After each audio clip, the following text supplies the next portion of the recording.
So we've had a relatively interesting year in GeoServer. This is our State of GeoServer presentation, where we talk about what we've been up to basically since the last FOSS4G. We're going to cover a number of releases of GeoServer. So our current stable release of GeoServer is GeoServer 2.23. You can kind of tell we've been on version 2 of GeoServer for a long time. I don't think we have plans for GeoServer 3, do we? We try very hard not to go there. Fair enough, fair enough. My name's Jody Garnett. I'd like to thank my employer, GeoCat, for giving me an opportunity to speak to you today.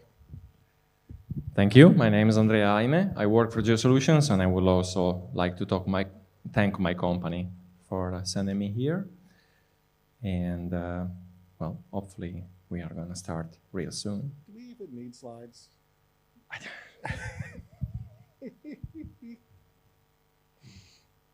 Pictures would be nice. So GeoServer is a web service application. It's responsible for taking your data from wherever you have it and letting you share it with others. So it's most well known as a web map server, so responsible for mapping and visualization.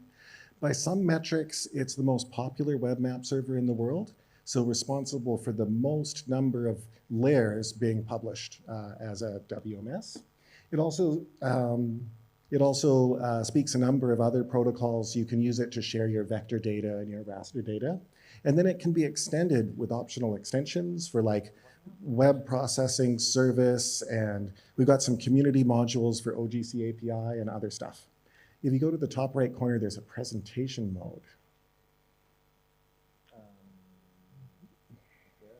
Yeah. Oh, this is... Okay, fair enough. I've just done this slide, so we're good. So our team updates. In addition to Andrea and myself, there's a core GeoServer team consisting of the project steering committee, responsible for the care and feeding of the project. And then we actually have core committers who do the bulk of the work. We got 23 kind of active committers lately that bring this project to you. We also have some core service providers. So these are often the employers of the people that do the work. And we try to acknowledge the organizations that bring GeoServer to you. So the core contributors actually help make the releases and everything. The experienced providers have a history of working with GeoServer and then contributing back to the project. And in addition to those people, there's other service providers that will help you with GeoServer, but don't necessarily have a strong tradition of like adding to the sustainability of the project. In terms of GeoServer infrastructure, we have some. We've largely moved to OSGeo hosting and infrastructure. So in terms of community modules, our formal extensions that we release alongside GeoServer are kind of well established and have documentation and quality assurance, and we trust them. We also have a playground called community modules where we experiment with new ideas that people are considering. And when those graduate, they become an extension. And once they become kind of out of date or not interesting, like things like ArcSD and so on, they get downgraded and eventually reach an end of life. So on to GeoServer releases.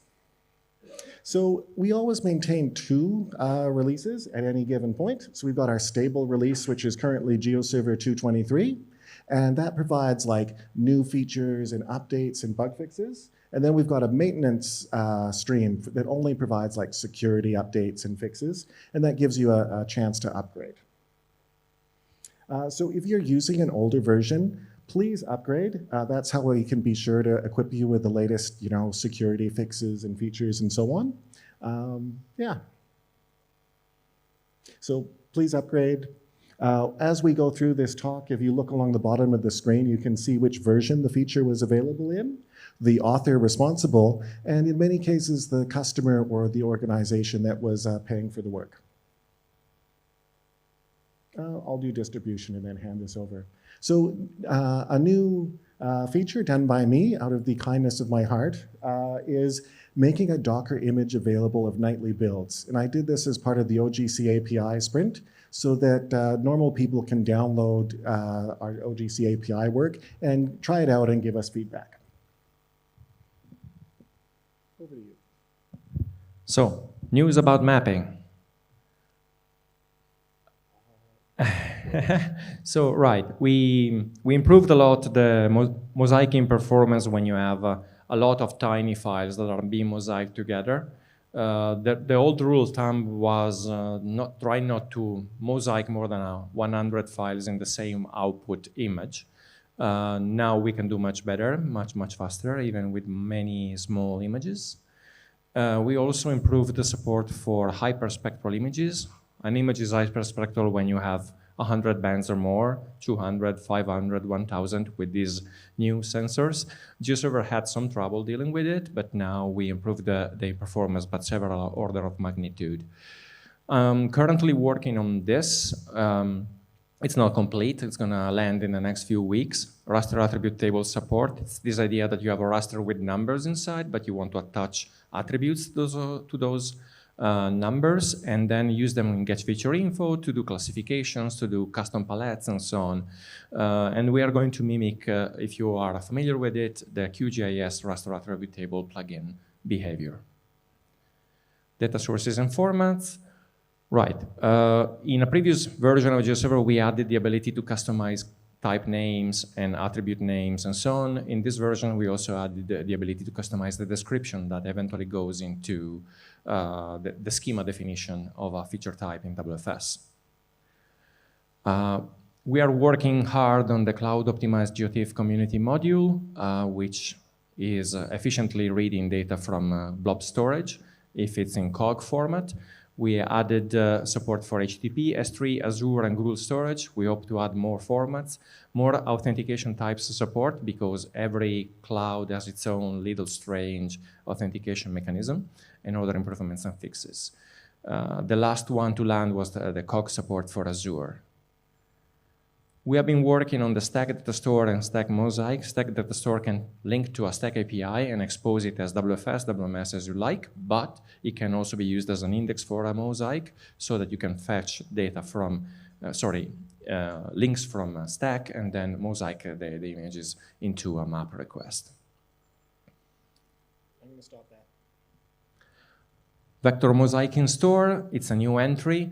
It's this idea that you might also want to mosaic vectors over time, over space, because paying for the storage of a database on cloud is very expensive, and you might want to store the vectors as little files in S3 instead. And in the database, you only have an index pointing to them. And based on the request, the time you chose and whatnot, it's going to pick the right files, read them, and render the output. We have a large number of WMS, WFS, and WMTS cascading improvements that have all come from the same person. Roar Bradnan, I hope that I pronounced the name correctly, is working on the GeoTools library, actually, but that library then powers all the cascading modules, so we would like to thank this person for all the improvements. Services. Okay, the CSW module ISO graduated. It's a module that allows you to generate ISO records out of the CSW plugin of GeoServer. You have a template that you can fill in to customize your output.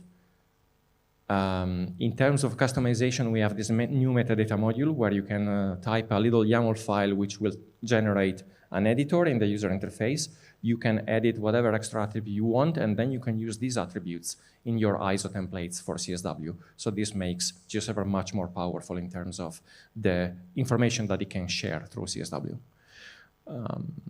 We are doing a lot of work on the GC API community modules. I just did a presentation about it. The Features API is actually site compliant, so it passes the conformance tests. The others are in various states of development. Please come talk to me if you're interested in it and would like to contribute some. Thanks, Andrea. And we really would like and appreciate your support for funding the GeoServer roadmap. I'm really interested in OGC API, and I'd like to see someone send money to Andrea or myself, or let's get this done. Some work I did for my employer, GeoCat, was actually adjusting the GeoServer home welcome page. It has been the first visual change for a decade. So I've had lots of people come up to me this week and say, what happened, what's going on here? What's interesting is we can now actually see the title and the description that you've set up for your different services. And what's really neat is you can swap between the different workspaces and see the web services that are specific for one project team. And that feature has been in GeoServer for ages, and nobody noticed until we had a UI. So I enjoy making these things, and then Andrea enjoys making them not terrible. So Andrea added the ability to stop the welcome page taking minutes and minutes to load when people have like 50,000 layers. Thanks, Andrea.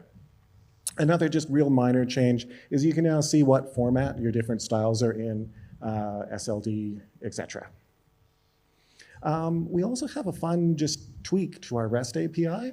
So for the longest time, you've been able to reset and reload your GeoServer configuration, which is great. But if maybe your Postgres database went down and now it's working again, rather than reload your entire GeoServer, you can ask just that data store to load, or even just that layer to load if you've